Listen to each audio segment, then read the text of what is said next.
Click media நேயர்கள் அனைவருக்கும் வணக்கம். இன்னைக்கு நாம சந்திக்க போறவர்கள் நமக்கு நன்கு பரிச்சயப்பட்டவர்கள், பொருளாதார நிபுணர் மற்றும் பேராசிரியர் வயது டாக்டர் தார்சிஸ் ஆல்பின் அவங்கள தான் சந்திக்க போறோம். சார் வணக்கம். வணக்கம் சார், தங்கத்துடைய விலை கடந்த ஒரு 1.5 ஆண்டுகளாக, ஏறக்குறைய 2 ஆண்டுகள் கூட சொல்லலாம், மிகவும் விண்ணை முற்ற வேகத்துல, அதாவது ராக்கெட் வேகத்துல போயிட்டு இருக்கு. ஒவ்வொரு நாளும் பாத்தீங்கன்னா 800 ரூபாய், 600 ரூபாய், 650 ரூபாய் அப்படின்னு சொல்லிட்டு பவுனுடைய விலை ராக்கெட் வேகத்துல போயிட்டு இருக்கு. இதற்கு என்ன காரணம்? சமீபத்துல தமிழக தங்க நகை வியாபாரிகள் சங்க தலைவர் திரு ஜெய் லானி அவர்கள் என்ன சொல்லியிருக்காருன்னா, உலக அளவுல தங்கத்துடைய தேவை அதிகரிச்சிருக்கு, ஆனால் அதற்குண்டான உற்பத்தி குறைந்திருக்கிறது. அதாவது உலக அளவுல இருக்கக்கூடிய தங்க சுரங்கங்களுடைய எண்ணிக்கை மிகவும் குறைவாக தான் இருக்கு. ஆக்டிவாக இருக்கக்கூடிய கோல்டு மைன்ஸ், தங்க சுரங்கங்கள் மிகவும் சொற்பமான அளவுல தான் இருக்கு. அதிலிருந்து கிடைக்கக்கூடிய உற்பத்தி இன்னமும் ஒரு 5 ஆண்டுகள்ல இருந்து ஒரு 10 ஆண்டுகள் வரைக்கும் தான் அதிகபட்சமாக உலக அளவுல கிடைக்கும். அதற்கு மேல் தங்கம் உடைய உற்பத்தி மிகப்பெரிய அளவுல குறைந்து விடும் அப்படிங்கிற அளவுல சொல்றாரு. மேலும் இந்த தங்கத்துடைய விலை இப்படி அதிகரித்து கொண்டே செல்வதால் என்னென்ன பாதிப்புகள் ஏற்படும், மேலும் உலக அளவில் பொருளாதாரத்தில் இது என்ன விதமான தாக்கத்தை ஏற்படுத்தும், குறிப்பாக வருங்காலத்தில் இந்த தங்கத்துடைய விலை எந்த அளவுக்கு செல்லும், இதை பத்தி உங்களுடைய கருத்து? அதாவது தங்கத்துக்கான தேவை காலகாலமாகவே இருந்து கொண்டுதான் இருக்கிறது. தங்கத்தினுடைய இது பிரிட்டன் ஹுட் ஏற்பாட்டினுடைய ஸ்டார்டிங்ல இருந்தே, அதனுடைய ஃபெயிலியர்ல இருந்தே இன்னைக்கு அது வரலாற்று ரீதியாக நீங்க பார்க்க முடியும். ஆனாலும் இப்ப நீங்க ஸ்பெசிபிக்கா சொன்னது மாதிரி கழிந்த ஒரு சில வருடங்களா, அதிலும் குறிப்பாக இந்த ஒரு 6-7 மாதங்களாக இன்னும் கூட நம்ம இன்னும் ஷார்ப்பா பார்க்கலாம். இந்த தங்கத்தினுடைய விலை ஏர்முகமாக தான் இருக்கிறது. இது நம்ம பொதுமக்கள் பொதுவாக நினைக்கிறது மாதிரி நம்ம நகை செய்கிறதுக்கு டிமாண்ட் கூடிடுச்சு அப்படிங்கறதல்ல. பொதுவாக கன்சம்ஷன், அந்த நகை சார்ந்த கன்சம்ஷன் அப்படிங்கறத பார்க்கும்போது மற்ற உலக நாடுகளை கம்பேர் பண்ணும்போது இந்தியாவில் பொதுமக்களிடையே உள்ள தங்கத்தினுடைய தேவை அதாவது நகை சார்ந்த பல நாடுகளை கம்பேர் பண்ணும்போது நம்முடைய கன்சம்ஷன் கொஞ்சம் அதிகம் தான் இல்லைன்றது, அதாவது நகை சார்ந்த. ஆனா இப்போ இந்த தங்கத்தினுடைய டிமாண்ட் இந்த நகை சார்ந்துதான் விலை கூடிவிட்டதா அப்படின்னு பாத்தீங்கன்னாக்கா இல்ல. இதுவுமே நம்ம ஷேர் மார்க்கெட் மாதிரி, அதாவது புல்லியன் மார்க்கெட் அப்படிப்பாங்க பொருளாதாரம். இந்த தங்கத்தை வைத்து ஊக வணிகம் செய்யக்கூடிய ஒரு நிலைமை பொதுவாக இப்போது இருந்து கொண்டிருக்கு. அதுதான் இதற்கு மிக முக்கியமான காரணம். ரெண்டாவது எப்போதுமே பாத்தீங்கன்னாக்கா, பொருளாதார ரீதியாக பாத்தீங்கன்னாக்கா, ரேட் ஆஃப் இன்ட்ரெஸ்டுக்கும் கோல்டு பிரைஸுக்கும் தேர் இஸ் ஆல்வேஸ் ஒரு ஆப்போசிட் ரிலேஷன்ஷிப் தான் இருக்கும். எப்பெல்லாம் ரேட் ஆஃப் இன்ட்ரெஸ்ட் உங்களுக்கு குறையுதோ அப்ப எல்லாம் இந்த புல்லியன்ங்கிறது கோல்டு மார்க்கெட், இந்த கோல்டு மார்க்கெட்ல விலை கூடும். அப்போ ரேட் ஆஃப் இன்ட்ரெஸ்ட் குறைஞ்சிருக்கா? நான் உங்களுக்கு கழிந்த ஒரு 2 பேட்டிகளை நான் உங்களுக்கு சொல்லியிருக்கிறேன். யூஎஸ் ஃபெடரல் ரிசர்வ் சிஸ்டத்துல ரேட் ஆஃப் இன்ட்ரெஸ்ட் அவங்க கம்மி பண்ணிருக்காங்க. அப்ப ரேட் ஆஃப் இன்ட்ரெஸ்ட் அங்க ஒரு சில நேரம் குறையும் போது பல தாக்கங்களை ஏற்படுத்தும். ஆனா இப்போ இந்த ரிசர்வ் கட் பண்ணிருக்காங்க பாருங்க, இந்த ரேட் ஆஃப் இன்ட்ரெஸ்ட் குறையும் போது இதுக்கு டைரக்டா தங்கத்துலதான் பாதிப்புகளை ஏற்படுத்தும். அதைத்தான் நீங்க ஒரு 6-7 மாசமாக தொடர்ந்து பார்த்து கொண்டே இருக்கிறீங்க. இந்த ஒரு சிச்சுவேஷன்ல ஜியோ பொலிட்டிக்கல் ரிஸ்க் இன்டர்நேஷனல் லெவல்ல, அதிலும் குறிப்பாக பாத்தீங்கன்னா இந்த மிடில் ஈஸ்ட் சார்ந்த ஜியோ பொலிட்டிக்கல் கைண்ட் ஆஃப் அன்சர்டனிட்டிக்கம், ஒரு நிச்சயத்தன்மை இல்லாமல் இருக்கக்கூடிய ஒரு சூழ்நிலை. இதோடு சேர்ந்து நீங்க உக்ரைன் ரஷ்யா வாரையும் சேர்த்து பார்க்கணும். இதோடு சேர்த்து இந்த வருடம், அதாவது 2024-25க்கு உள்ளாக தேர்தலை சந்திக்க போகக்கூடிய பல வல்லரசு நாடுகள், பெரிய பெரிய நாடுகள் இதெல்லாம் it is again adding fuel to the ஃபயர்ங்கிற மாதிரி ஒரு அன்சர்டனிட்டி இருந்து கொண்டிருக்கக்கூடிய ஒரு சிச்சுவேஷன். இதோடு சேர்ந்து பாருங்க, குளோபல் எக்கானமி, அதாவது பன்னாட்டு பொருளாதார நிலைமை, இதுவுமே ரொம்ப சொல்லிக் கொள்ளக்கூடிய நிலைமையில இல்லை. எல்லாமே ஒரு மாதிரி கிரிம் சிச்சுவேஷன்ல போயிட்டு. அப்ப இந்த மாதிரியான ஒரு சிச்சுவேஷன்ல ஒவ்வொரு நாடுகளும் தங்களுடைய பொருளாதார நிலைமையை தக்க வைத்துக் கொள்வதற்கு தி சேஃப் ஹெவன் அப்படிமா, அதாவது சேஃபஸ்ட் அசெட். அதுல எதுல வந்து இதை வந்து நம்ம வந்து முதலீடு செய்யலாம் ரிஸ்க் குறைவாக. அப்படி பார்க்கும்போது எகெயின் தங்கம் தான் உலக அளவில் அதுதான். அப்போ இந்த இந்த இந்த இந்த சிச்சுவேஷன் எல்லாம் வச்சுக்கிட்டு பல நாடுகளும் இந்த தங்கத்தில் இன்வெஸ்ட் பண்ணக்கூடிய ஒரு நிலைமை கூடிவிட்டது. இந்த இடத்துல சைனா எப்போதுமே வந்து இப்ப உலக அளவுல வந்து பல போட்டிகளை கொடுக்கக்கூடிய, அதை பொலிட்டிக்கலா இருந்தாலும் சரி, எக்கானமியா இருந்தாலும் சரி, முன்னாடி மாதிரி கிடையாது. இப்ப வந்து ஈக்குவேஷன்ஸே மாறிடுச்சு. அப்ப சைனாவுடைய பையிங், தங்கத்தில் முதலீடு செய்யக்கூடிய நிலைமையை பாத்தீங்கன்னாக்க 17 மாசமா நீங்க அப்சர்வ் பண்ணிட்டே வாங்க, ஒரு 17 மாசமா கண்டினியூஸா சைனா தங்கத்தை வாங்கி குமிக்கக்கூடிய ஒரு நிலைமை தொடர்ந்து இருந்து கொண்டிருக்கு. அப்போ இந்த geopolitical uncertainty plus aggressive buying of China இந்த தங்கத்துல வந்து சொல்லுவாங்க. ரெண்டாவது, சைனா வாங்குறதுன்னா யாரு? அங்குள்ள பிரசிடென்ட் வாங்குறது இல்ல, அங்க இருக்கக்கூடிய மானிட்டரி அத்தாரிட்டி. அதாவது இந்த சொல்லக்கூடிய நாடுகள் எல்லாமே வந்து இருக்கக்கூடிய இந்த பண கொள்கைகளை கையாளக்கூடிய அந்த மானிட்டரி அத்தாரிட்டி, அந்தந்த நாடுகள் சென்ட்ரல் பேங்க்னு சொல்லுவாங்க. இந்த சென்ட்ரல் பேங்க் தான் வந்து என்ன சொல்றது, அவர்களுடைய எக்கானமியின் ஸ்திரத்தன்மை கருதி இந்த ஊக வணிகத்தில் ஈடுபட்டு கோல்டை வாங்கி குமிப்பதில் அவர்கள் வந்து முனைப்பு காட்டி வருகிறார்கள். அப்போ உங்களுக்கு இப்ப டிமாண்ட் கண்ணப்பன ஆயிடுச்சு. அந்த அளவுக்கு இந்த டிமாண்ட் இந்த ஹைக் டிமாண்ட் இருக்கக்கூடிய அளவுக்கு இப்ப வந்து சப்ளை வந்து மேட்ச் பண்ண முடியும். அப்ப இந்த கேப்ல என்ன ஆகும், விலை கிட்டு இதுல சாதாரண நேச்சுரல் சப்ளை டிமாண்ட்ங்கிறத நிலைமை மாறி இப்ப ஊக வணிகம் என்ற நிலையில வந்து இந்த சேஃபஸ்ட் அசெட்ஸ் தங்கமாக உலக அளவில் பார்க்கப்படுவதுதான் இதற்கு காரணம். பட் சைனா தங்கத்தை பிசிக்கலா வாங்கி வைக்கிறா இல்ல ETF அந்த மாதிரி அந்த பாண்டா வாங்கி வைக்கிறாங்க? நீங்க சொல்லக்கூடிய ரெண்டு விதத்திலையுமே நடந்து கொண்டிருக்கிறது. அந்த மெட்டல் இருக்கிறது பாருங்க, மெட்டல் வாங்கி குமிக்கிறதுலயே அவங்களுடைய முனைப்பு வந்து அதிகமாக. பிசிக்கல் ஸ்டாக்கா தான் வைக்கிறாங்கன்னு சொல்றீங்க. பிசிக்கல் ஸ்டாக்கா கோல்டா வாங்குறாங்க. ETF இருக்குது, ETF இருக்குது, இல்ல ETF இருக்குது. அதனால அதை விட ப்ரொபோர்ஷன் எடுத்து பாத்தீங்கன்னாக்கா அந்த பிசிக்கல் கோல்டு இருக்கு பாருங்க, அதனுடைய இது அதிகமாக போய். சரி, பிசிக்கல் கோல்டு பெஸ்டா இன்கேஸ் ETF இந்த மாதிரி ஈக்விட்டி ஃபார்ம்ல வாங்குறது பெஸ்டா? இதுவும் வந்து என்ன சொல்றது இல்ல, அதாவது வந்து என்ன சொல்றது, எக்கானமி ஸ்திரத்தன்மை, ஜியோபொலிட்டிக்கல் ஸ்திரத்தன்மை இருக்கிறது வரைக்கும் நீங்க ETF என்ன இது பண்ணாலும் நீங்க பேசிக்கலாம். இப்ப நான் வந்து சொல்றது அதுலதான் வந்து என்ன சொல்றது, ஸ்திரத்தன்மையில வந்து என்ன சொல்றது கேள்விக்குறி ஆயிருக்குது. அப்படிங்கிற பட்சத்துல உங்க ETF எல்லாம் வந்து ஒரு ஸ்டேஜுக்கு மேல நிக்காது. அப்போ டெஃபினட்டா அவங்க வந்து பிசிக்கல் கோல்டுக்கு தான் போவாங்க. கடந்த ஒரு 10 நாட்களுக்கு முன்பு தமிழக தங்க நகை வியாபாரிகள் சங்க தலைவர் ஜெயிலானி என்ன சொல்றாரு அப்படின்னா, உலக அளவுல தங்கத்துடைய தேவை அதிகமாக இருக்கு, ஆனா உற்பத்தி கம்மியாக இருக்கு. ஆக்டிவாக இருக்கக்கூடிய சுரங்கங்களினுடைய எண்ணிக்கையே கம்மியாக இருக்கு. இன்னும் ஒரு 5 ஆண்டுகள் அல்லது 10 ஆண்டுகளுக்கு தான் தங்கம் வந்து உற்பத்தி செய்யப்படும், அதற்கு மேல தங்கத்தை ப்ரொடியூஸ் பண்ண முடியாது அப்படின்னு சொல்றாரு. ஸோ இதை வந்து எப்படி பாக்குறீங்க? ஏன்னா ஒவ்வொரு நாடுகளுமே அந்த நோட்டு, அந்த கரன்சியை பிரிண்ட் பண்ணும் போது அதற்கு சமமான தங்கத்தை உள்ள வைத்துட்டு கொண்டுதான் அதுக்கப்புறம் அந்த ரூபாய் நோட்டுகளை வெளியே மக்கள் புழக்கத்துல விடுறாங்க. ஸோ வரக்கூடிய காலங்கள்ல ஒருவேளை தங்கமே இல்லாமல் போனால், தங்கத்துடைய உற்பத்தியை குறைந்து போனால் இந்த நாட்டுல பொருளாதாரம் அப்படிங்கிற நிலைமை எப்படி இருக்கும்? ஏன்னா தங்கத்தை வைத்துட்டு தான் நோட் அடிக்கும் போது அப்ப மாற்றுக்கான ஒரு தேவை இருக்கா? அதாவது இப்ப தங்கத்துடைய உற்பத்தி குறையும் போது ஒரு மாற்று, இப்போ பெட்ரோல் இருந்து நம்ம வந்து எலக்ட்ரிக் வெஹிக்கிள் மூவ் ஆகுற மாதிரி ஒரு மாற்று எரிபொருளுக்கு போயிருக்கோம். ஸோ அதே மாதிரி ஒரு மாற்று மெட்டலுக்கான, உலோகத்திற்கான தேவை இருக்கா உலக அளவுல? இல்ல, அதாவது வந்து தங்கத்தின் அடிப்படையில் பண கொள்கைகள் வெளியிடுவது எல்லாம் அந்த காலம்ல முடிஞ்சு போச்சு. நீங்க சொல்றது வந்து சொல்றது அது இறந்த காலம். நீங்க சொன்ன காலங்கள் இருந்தது, அது ஆன் பார். கோல்டு ஸ்டாக்கு எவ்வளவு இருக்கிறதோ அதை வச்சுதான் அது பேர் கோல்டு ஸ்டாண்டர்ட் அப்படின்னாங்க. அதெல்லாம் மலையேறி போச்சு, அதெல்லாம் போய் காலங்களாயிடும். இப்ப பணத்தை வெளியிடுவது இல்ல ஒரு நிமிஷம். இப்ப இந்தியால வந்து எப்படி பணம் வந்து பிரிண்ட் பண்ணி கொடுக்குறாங்க?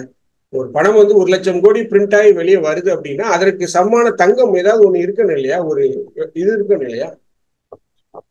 அதாவது நீங்க சொன்னது வந்து ஏதாவது ஒண்ணு இருக்கணும் பாருங்க, அந்த நிலைமைக்கு போயிட்டாங்க. அது அது அந்த அந்த ஏதாவது ஒண்ணுங்கிறது எது? ஒரு காலகட்டம் வரைக்கும் தங்கம் தான் இருந்தது. இப்போ தங்கத்தினுடைய இப்ப கிடையாது. இப்ப தங்கத்தினுடைய இப்ப வந்து என்ன சொல்றது, இப்போ தங்கம், அதாவது பேஸ்கெட் ஆஃப் கரன்சி அப்படிம்பாங்க. அதுல வந்து உலக நாடுகள்ல உள்ள ஸ்ட்ராங் கரன்சிஸ். அப்ப அந்த தங்கத்தை ரீப்ளேஸ் பண்றது வந்து என்ன சொல்றது, இப்போ ஸ்ட்ராங் கரன்சிஸ். அப்போ வந்து சொல்றது தங்கத்தை மட்டும் இல்லாமல் வந்து அதற்கு சப்ஸ்டிடியூட்டா வந்து ஸ்ட்ராங் கரன்சிஸ், அதுல US dollar, German currency, even Japanese yen, இதெல்லாம் உள்ள இருக்கிறது. இதெல்லாம் வந்து இருக்கிறது. அதாவது பொருளாதாரம் ஸ்ட்ராங்காக இருக்கக்கூடிய நாட்டுல உள்ள கரன்சியை ஒரு ப்ரொபோர்ஷனா வச்சுக்குவாங்க. இது போக பாண்ட், இதையும் வந்து ஒரு ப்ரொபோர்ஷனா வச்சுக்குவாங்க. இதெல்லாம் வச்சுதான் வந்து அதுல ஒரு பகுதியாக இருப்பதுதான் வந்து இப்ப தங்கம். ஒரு காலத்துல நான் தான் சொன்ன உங்ககிட்ட வந்து கோல்டு ஸ்டாண்டர்ட் என்ற நிலையில் இருந்தது, அது எல்லாம் மாறி போச்சு. சொல்றதுல எனக்கு ஒரு முரண் இருக்கு. இப்போ இந்தியா வந்து இன்னொரு நாட்டுடைய கரன்சியோட அடிப்படையில தங்களுடைய ரூபாய் நோட்டுகளை பிரிண்ட் பண்றாங்க. அது அமெரிக்கா எக்ஸெட்ரா எந்த கண்ட்ரியா இருக்கட்டும்.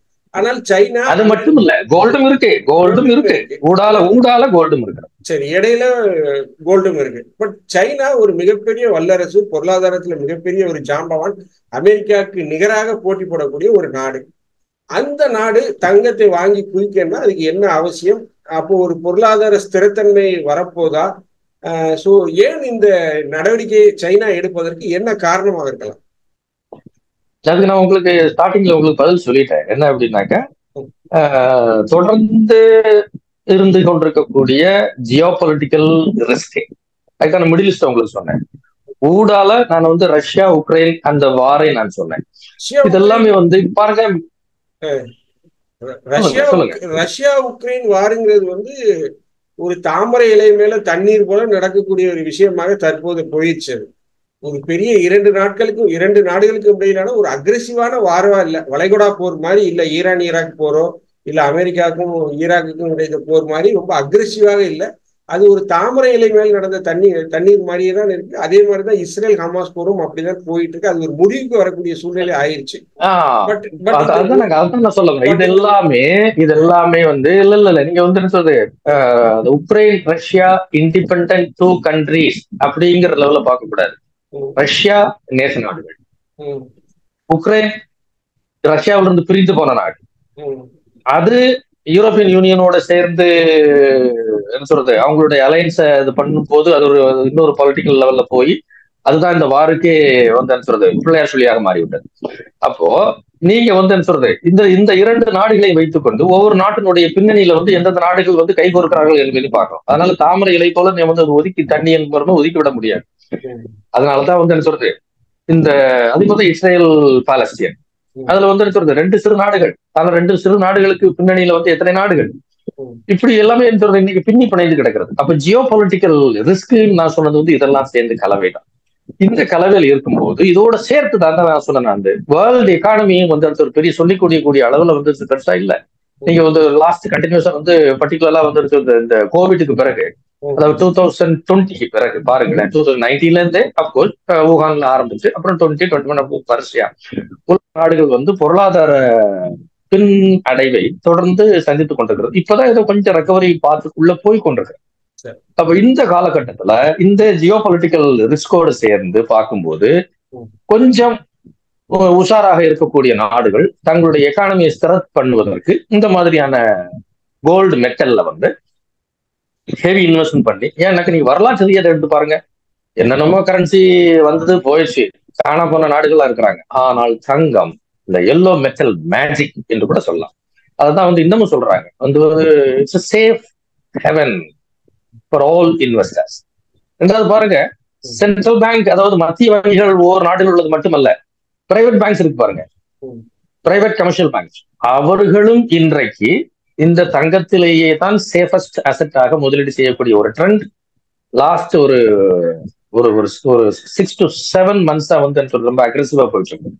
ஈவன் பென்ஷன் ஃபண்டு கூட they want to keep it's சொல்றது, அதுல அதை கூட வந்து இன்வெஸ்ட்மெண்ட் வந்து கோல்டுல இன்வெஸ்ட் பண்ணி போகக்கூடிய அளவுக்கு அதுதான் வந்து எனக்கு சேஃபஸ்ட் ஏரியாவாக இன்றைக்கு உலக நாடுகளால் பார்க்கப்படுகிறது.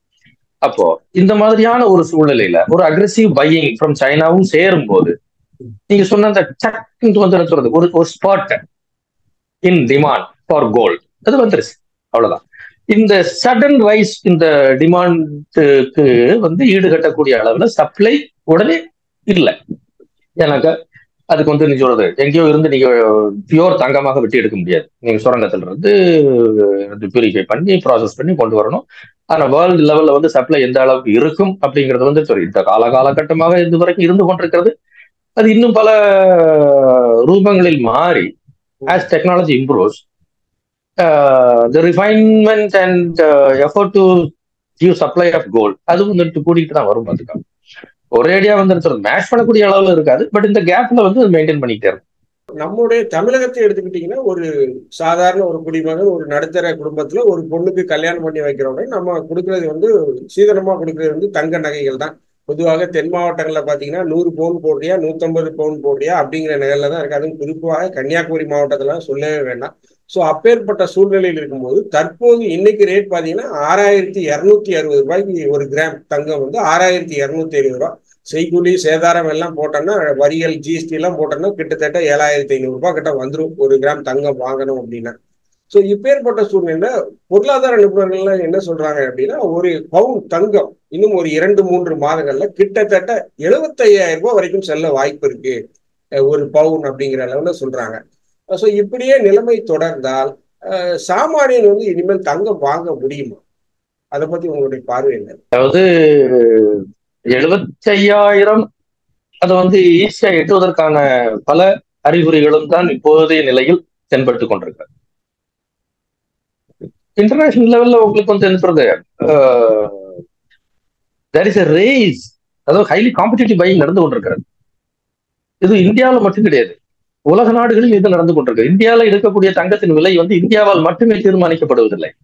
கோல்டு மார்க்கெட் வந்து இன்டர்நேஷனல் பிரைஸ் எப்படி இந்த ஆயில் பெட்ரோலுக்கான பிரைஸ் இன்டர்நேஷனல் லெவலில் தீர்மானிக்கப்படுகிறதோ அதே லெவல்ல தான் வந்து கோல்டுக்கான பிரைஸ் தீர்மானிக்கப்படுகிறது.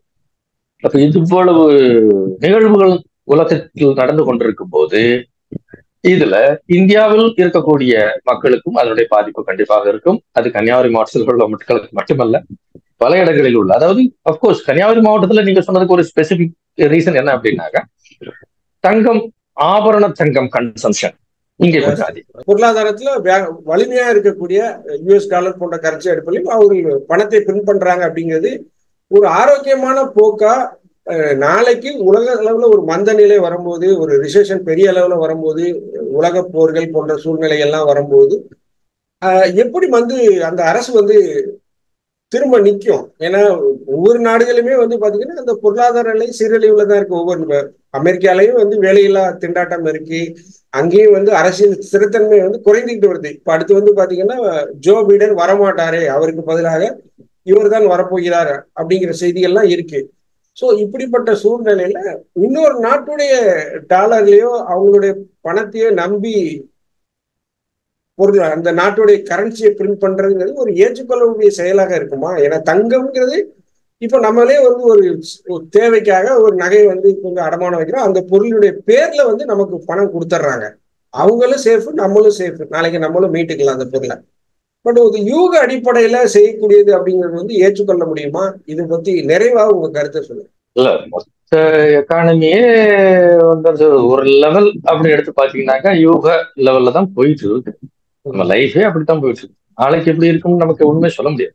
அதுங்கிறது அப்படின்னு பார்க்கும்போது இந்த தங்கத்தினுடைய இதை பார்க்கும்போது என்னுடைய அடுத்த கேள்வியை வந்து நான் அது இந்த பதில நான் கேள்வியாகத்தான் நான் வைக்கிறேன். எப்படின்னா, கோல்டு ஸ்டாண்டர்ட் ஏன் கொலாப்ஸ் ஆச்சு? அப்ப அதுக்கு ஒரு பெரிய வரலாறு இருக்கு. அதனாலதான் வந்து என்ன சொல்றது, அதாவது எல்லா நாடுகளால வந்து கோல்டு ஸ்டாண்டர்ட் மெயின்டைன் பண்ண முடியாது அப்படிங்கிற ஒரு நிர்பந்தம் வந்து, அதனாலதான் வந்து சொல்றது ஒரு லெவல் வரைக்கும் நம்ம தங்கத்தை இருப்ப வைத்துக் கொண்டு அதுக்கு என்ன சொல்றது வினையான கரன்சி வெளியிட்டு கொண்டிருந்தோம். இப்போ வந்து என்ன சொல்றது அந்த ப்ரொபோர்ஷன் மாறி வந்து ஸ்ட்ராங் கரன்சிஸ் பிளஸ் பாண்ட்ஸ் இதெல்லாம் இருக்கு, ப்ராமிசரி நோட், இப்படி எல்லாம் வந்து என்ன சொல்றது அந்த பண கொள்கையை அந்தந்த நாடுகள் வகுத்துக் கொள்ளும். அதற்கு ஏற்பத்தான் மாறிக்கொண்டிருக்கு.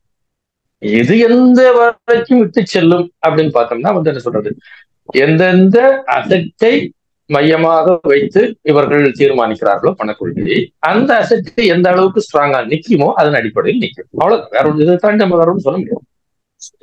கோல்டு இருந்த நிலையில வந்து அது ஒரு ஒரு காலகட்டம் வரைக்கும் நல்லா தான் இருந்துச்சு, இல்லைன்னு இல்லை. ஆனா கோல்டு ஸ்டாண்டர்டே உங்களுக்கு எல்லாம் சரி.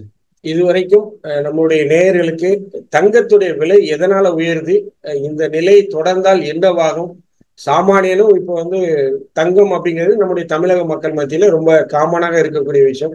ஸோ இந்த நிலை எப்படி இருக்கும், இதனால் என்னென்ன பாதிப்புகள் ஏற்படும், உலக பொருளாதாரம் தங்கத்தின் அடிப்படையில எப்படி செயல்பட்டு கொண்டிருக்கு அப்படிங்கிற பல்வேறு தகவல்களை நம்ம நேயர்களுக்கு எளிய முறையில புரியுற அப்படின்னு சொன்னீங்க.